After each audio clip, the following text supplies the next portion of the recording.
Well, if for some reason you've lost the link to the hatch patterns in gCADPlus, you can easily reload them.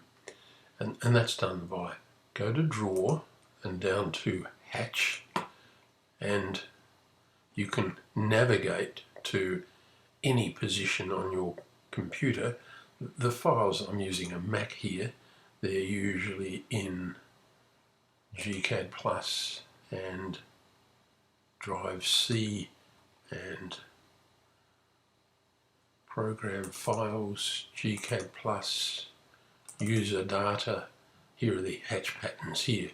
So you have to navigate for them, but the favoured one, if you were using the metric version, you'd pick the gCAD ISO, and we open it up.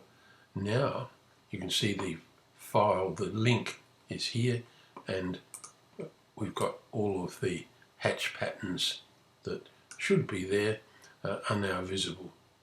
So we can choose whichever one we want.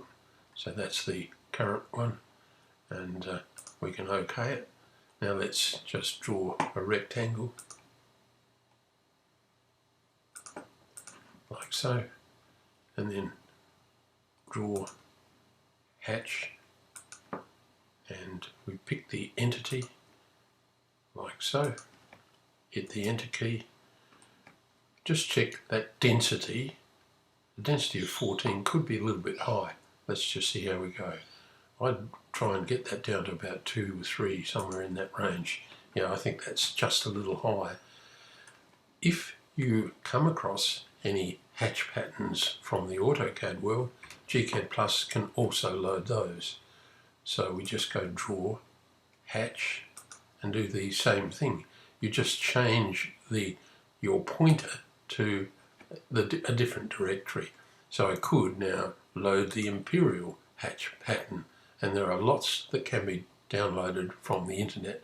So if you haven't got them available, it may be that gCADPlus, your copy's lost the pointer to that file. If you're using Windows, that pointer's often in C: and in the Program Files folder. So I hope that helps.